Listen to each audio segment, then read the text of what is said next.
documentaire sur le lézard ocellé. Actuellement là je vais récupérer un lézard ocellé qui est bloqué dans un poêle à quelqu'un. Et vu que la personne n'est pas forcément habituée à attraper des reptiles et à manipuler tout simplement des lézards d'une certaine taille, et ben on va lui sauver la vie. Et on va en profiter pour se faire un grand zoom nature après.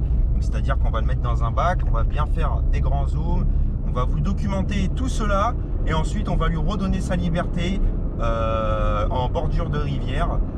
Il sera toujours mieux que à l'intérieur d'un poêle. Donc c'est parti, là on est sur le chemin, on y va et voilà, en espérant qu'il ne nous échappe pas entre les mains. On est arrivé, c'est parti, allons sauver la vie à ce petit lézard ocellé. Et voilà, c'est parti tout doux. Bon, le voici, et on peut dire que effectivement il est balèze. Et comme il y a très peu de documentaires sur cette espèce-là, on va partir en grand zoom et on va lui redonner sa liberté après. Mais bon, faut dire quand même qu'il est sacrément costaud. On pourrait le relâcher là, mais notre but c'est de faire des documentaires pour mieux vous documenter, vous puissiez connaître un peu mieux les espèces. Et après nous on n'a plus besoin de manipuler ce genre d'espèces, on n'a plus besoin de faire de documentaire dessus, puisqu'on en a déjà fait un. Voici le lézard ocellé. C'est une espèce qui est protégée en France, une espèce qui est vulnérable et sur liste rouge des espèces menacées. Le lézard ocellé est le plus grand lézard de France métropolitaine. La longueur du corps du bout du museau au cloaque peut atteindre 21 cm chez les femelles et jusqu'à 24 cm chez les mâles pour une longueur totale de 59 à 75 cm. Impressionnant par sa taille, il est aussi par son aspect de saurien, relique d'un autre âge. La beauté de ce reptile est également remarquable. Le corps est recouvert d'écailles vert pâle marbrées de noir. Les côtés ornés d'orcelles bleues qui interdisent toute confusion avec une autre espèce. Quant aux jeunes là aussi, impossible de se tromper. Le corps brun vert est entièrement recouvert de petites ocelles blanchâtres.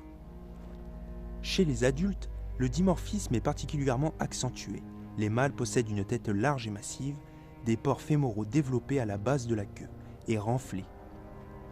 Les femelles présentent une tête plus petite et moins large. Le lézard ocellé est relativement farouche, ce qui complique sa détection.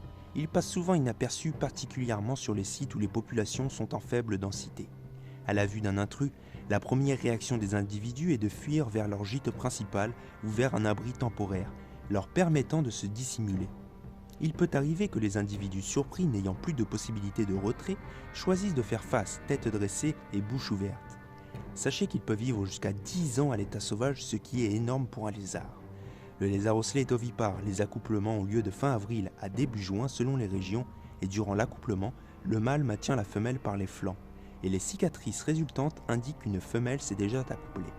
L'unique ponte est déposée environ 3 semaines après l'accouplement, de fin mai à fin juin, voire début juillet selon les régions.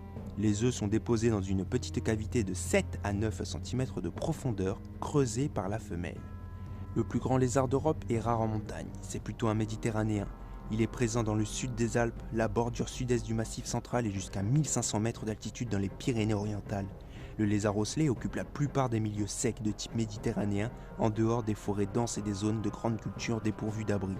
Il est principalement insectivore et consomme en priorité des coléoptères qui représentent plus de la moitié de ses proies, mais aussi des abeilles, des criquets, des sauterelles ou encore des arachnides et des gastéropodes comme les limaces ou les escargots. Il est présent dans plusieurs parcs nationaux comme le parc des Calanques, le parc national des Cévennes et le parc national du Mercantour et le parc national des Écrins.